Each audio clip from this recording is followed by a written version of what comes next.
Hello बच्चों, तो देखते हैं क्वेश्चन नंबर नेक्स्ट। ये आपका क्वेश्चन नंबर 4 और 4 में आपने करना है, दो नंबर आपको दिए हुए हैं 306, 657। इन दोनों का HCF 9 है और इन दोनों नंबर्स का आपने LCM निकालना है। ठीक है। और हमने आपको एक प्रॉपर्टी बताई थी बच्चों, इसमें एक प्रॉपर्टी आपको बताई थी कि LCM into HCF equal to product of two numbers. ठीक है, वही आपने अप्लाई करनी है और वही आपने अप्लाई करेंगे। ठीक है, दो नंबर आपको दिए हुए देखिए 306, 657। ठीक है, तो हमने पढ़ा था बच्चों, वी नो दैट, थोड़ा सा लिख दीजिए, स्टेटमेंट भी डालना चाहिए आपको। We know that LCM into HCF equal to product of two numbers.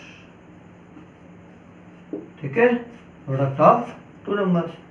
तो एलसीएम बच्चों कितना दिया हुआ है, एलसीएम आपने निकालना है। ठीक है, तो मैं लिख देता हूँ यहाँ पर एलसीएम इंटू एचसीएफ आपको क्या दिया हुआ है, 9 है, 9 लिख दीजिए। प्रोडक्ट ऑफ टू नंबर यानी 306 इंटू 657। ठीक है, तो जब आप एलसीएम निकालेंगे तो क्या आ जाएगा, 306, 657 और ये 9 आपका अपॉन में आ जाएगा। ठीक है, सुधार के लिए थोड़ा सा ऐसे भी लिख देते हैं बच्चों, कई बार देखिए एलसीएम नंबर दिखा दीजिए 306, 657।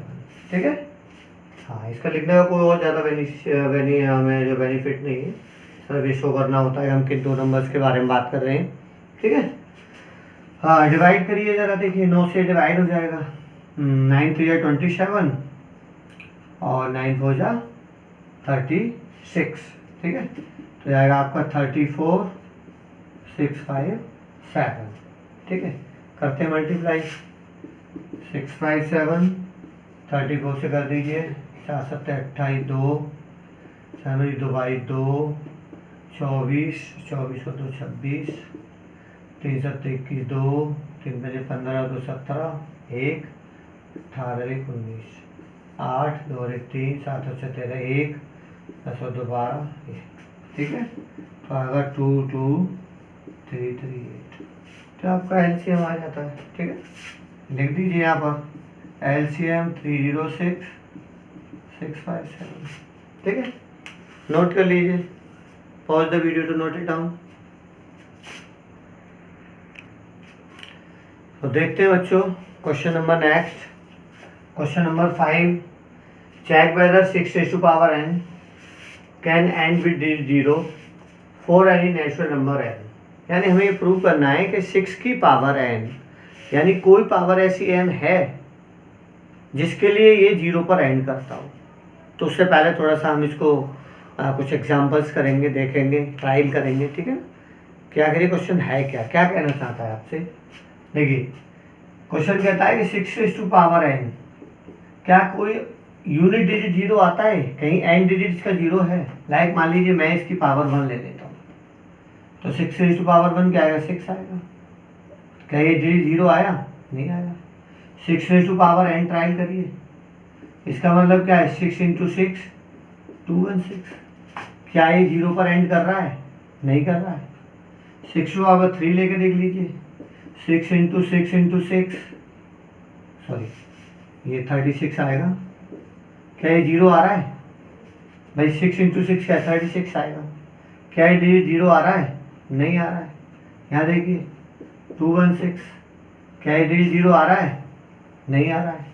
तो ये कह रहा है कि क्या कोई पावर, ये जो पावर इसकी आ रही है, क्या कोई एक नंबर ऐसा आएगा 1 2 3 4 5 7 आगे तक आप पढ़ाएंगे, तो क्या कोई नंबर नेचुरल नंबर में ऐसा होगा जिसके लिए ये 0 पर एंड करेगा। तो अब देखिए, आसानी से इसे कहना मुश्किल है, देख करके नहीं बता सकते, ट्रायल करेंगे क्या है पैटर्न और कैसे करते हैं ऐसे क्वेश्चंस को, है ना। तो देखिए ध्यान से करते हैं एक बार। अच्छा, एक बात देखिए बच्चों, अगर कोई डिजिट 0 पर, कोई नंबर 0 पर एंड करता है, तो वो 5 से डिविजिबल होगा, 10 से भी डिविजिबल होगा और 5 से भी डिविजिबल होगा। ठीक है, देखते हैं जरा, सपोज मान लीजिए आप कहते हैं कि भाई 21 है, ये 0 पर एंड कर रहा है, तो देखिए 5 से डिवाइड होता है कि नहीं होता है। 5 हो जा 20 और 5 2 जा 10, ठीक है। और भी कोई नंबर ले लीजिए, 3 है, 0 पर एंड कर रहा है, 5 से डिवाइड होता है क्या? बिल्कुल होता है। यानी कोई भी नंबर जो 0 पर एंड करेगा वो 5 से डिवाइड करेगा, 5 से डिवाइड हो जाएगा, ठीक है। सबसे मेन प्रॉपर्टी आपने ध्यान रखनी है कि वो नंबर 5 से डिवाइड हो जाएगा। तो हम इसी चीज़ को यहाँ पर यूज़ करेंगे कि अगर कोई नंबर 0 पर एंड कर रहा है तो वो 5 से डिविजन है, उसके फैक्टर में 5 जरूर होना चाहिए। क्या होना चाहिए? 5 होना चाहिए। देखते हैं जरा, देखिए बच्चों, तो इसके लिए थोड़ा सा एक स्टेटमेंट डालेंगे और समझेंगे हम। दैट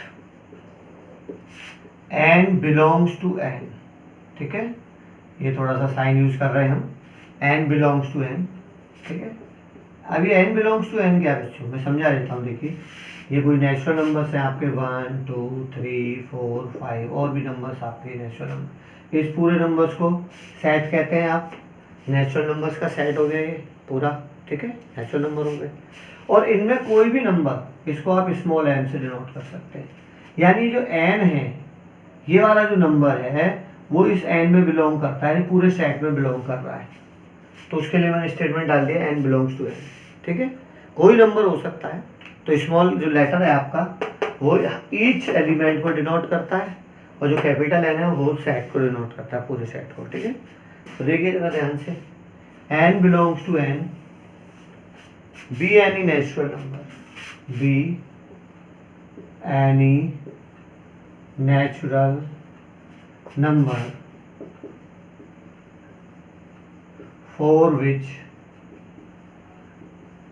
ठीक है, for which 6 raised to power n ends with digit with digit 0। मान लीजिए हमने कोई n नंबर मान लिया कि जिस पर एंड करता भी है, सपोज करो मान लिया हमने, ठीक है। और अगर ये एंड 0 पर एंड करता है तो क्या होगा? ये 5 से डिवीजन होगा, ठीक है। देयरफॉर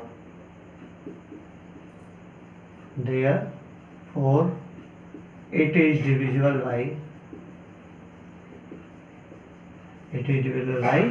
5। ये 5 से डिविजिबल होगा। ये मैंने अभी तो बताया था आपको कि अगर कोई नंबर 0 पर एंड कर रहा है तो वो 5 से डिविजिबल होगा, ठीक है। उसके फैक्टराइजेशन में यानी प्राइम फैक्टराइजेशन में 5 फैक्टर जरूर आएगा, ठीक है। तो देखते हैं बच्चों, हाँ, तो हम लिख सकते हैं therefore 6 raised to power n is equal to 5 into p। अब ये p क्या है भाई? ये मैंने p क्यों लिख दिया भाई? 5 से कोई नंबर डिविजिबल है तो कितने टाइम्स है? How many times? कितने टाइम वो डिविजिबल है वो हमने p नोट कर दिया, ठीक है। जैसे आपने देखा था 30 था, 5 से हम डिवाइड कर रहे थे 6 टाइम हो रहा था, तो आप 30 को क्या लिख सकते हैं? 5 into p, यानी 5 into 6 ही तो p है, ठीक है। तो मैंने इसको 5 into p कह दिया। मान लीजिए ये p टाइम्स डिवाइड हो रहा है, तो देखते हैं इसके प्राइम फैक्टराइजेशन क्या होंगे बच्चों। प्राइम फैक्टराइजेशन क्या होंगे इसके प्राइम फैक्टराइजेशन करिए। प्राइम फैक्टर्स में आप 2 into 3 raised to power n कर सकते हैं, ये 5 into 5 रहेगा, ठीक है। इसको आप ज़्यादा क्या कर सकते हैं, ब्रैकेट खोल लीजिए, 2 raised to power n, 3 raised to power n, 5 into। तो आपने देखा कि इसके प्राइम फैक्टराइजेशन में 2 और 3 फैक्टर आ रहे हैं, जबकि यहाँ फैक्टर 5 है। और मैंने भी आपको क्या बताया था? मैंने बताया था आपको कि उसके प्राइम फैक्टराइजेशन में 5 भी होना चाहिए, क्योंकि कोई भी नंबर अगर 0 पर एंड करता है तो उसके फैक्टर्स में 5 आना चाहिए। और अगर 5 नहीं आता है बच्चों तो क्या कहेंगे हम कि वो 0 पर एंड नहीं कर रहा है ना। तो हम लिखेंगे we have 6 raised to power n equal to 2 raised to power n, 3 raised to power n, ठीक है। तो इसमें क्या है कि प्राइम फैक्टराइजेशन इसके प्राइम फैक्टराइजेशन में 5 डिनोट नहीं हो रहा है, 5 नहीं आ रहा है, ठीक है ना। तो हम क्या लिख सकते हैं, therefore prime factorization 5 factorization of 6 raised to power n does not contain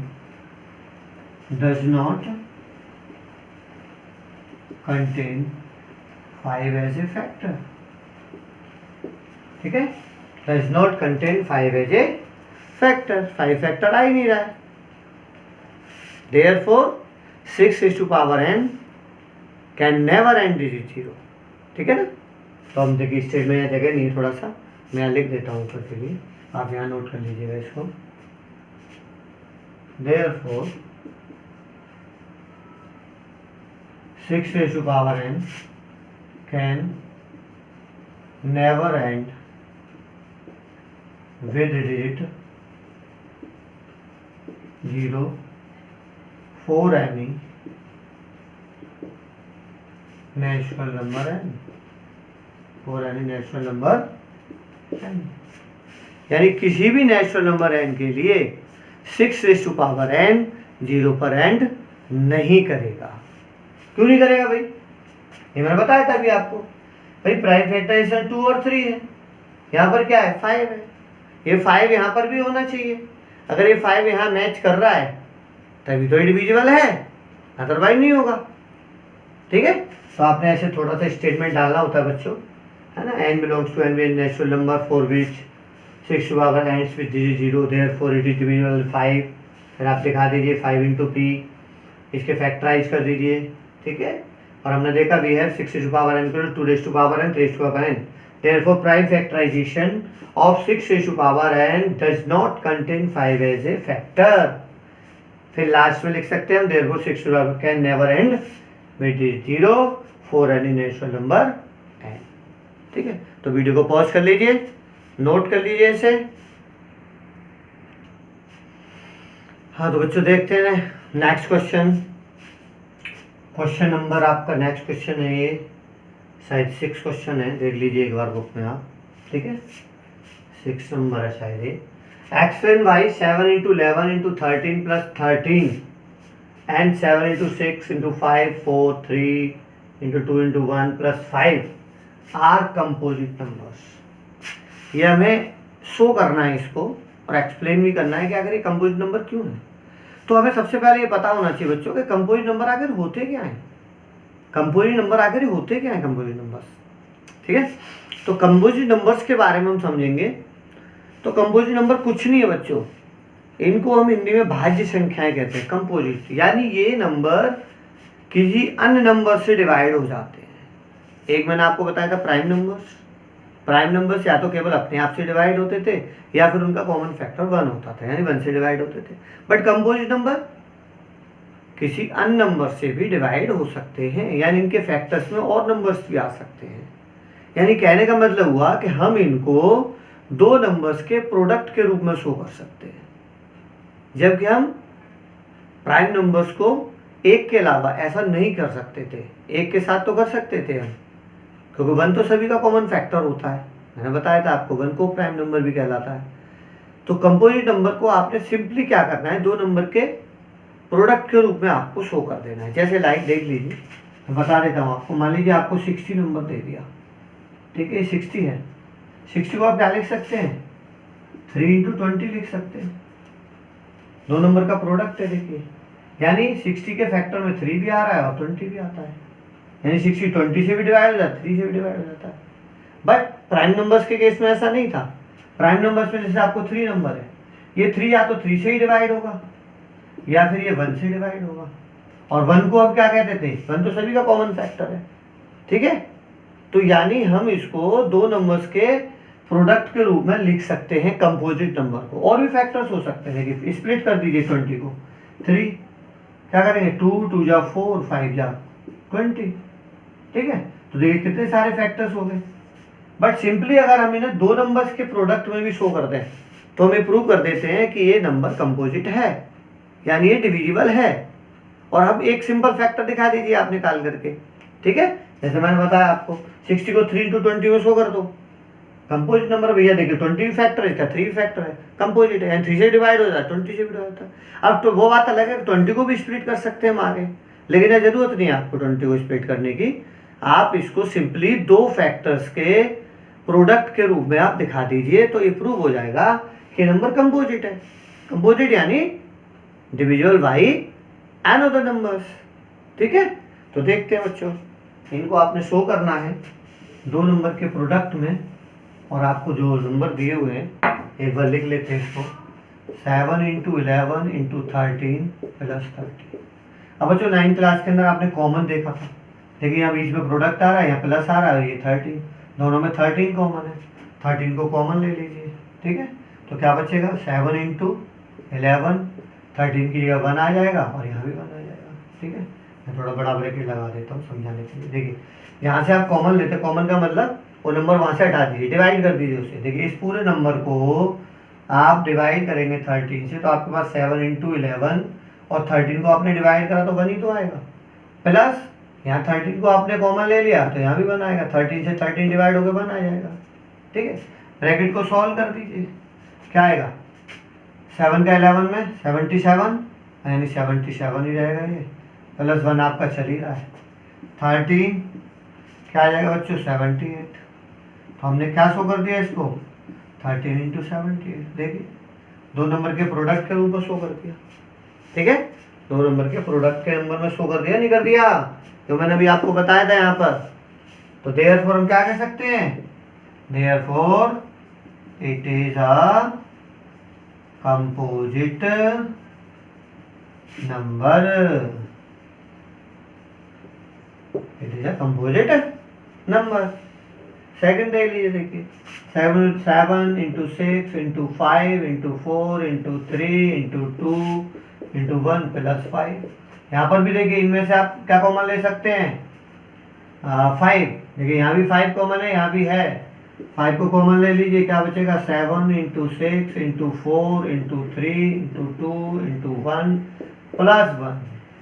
देखिए इसको मत भूलिए आप, +1 यहाँ पर +1 जरूर लेना है। बहुत से बच्चे क्या करते हैं इसको भी प्रोडक्ट में शो कर देते हैं और आपका क्वेश्चन गलत हो जाता है, ठीक है।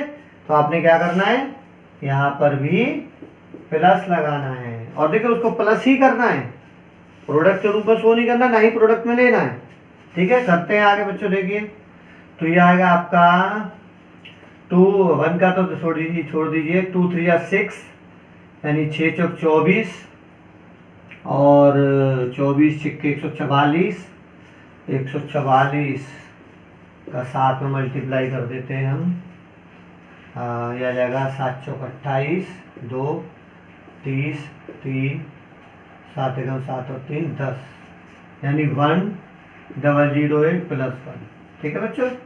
5 ये हो जाएगा आपका 1009, 5 1009।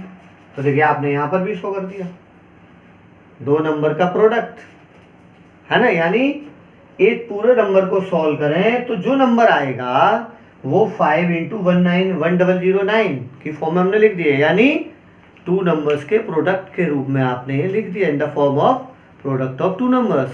तो हम कह सकते हैं कि जो नंबर था ये क्या है, कंपोजिट नंबर है, ठीक है। लिख दीजिए यहाँ पर it is also a composite number, it is also a composite number. तो मैं समझता हूँ आपको ये समझ में आया होगा, ठीक है। नेक्स्ट लास्ट क्वेश्चन डिस्कस करेंगे बच्चों अगले उसमें, ठीक है। तो आप नोट कर लीजिए इसको, वीडियो को पॉज कर लें, उतार लीजिए, उतार लिया।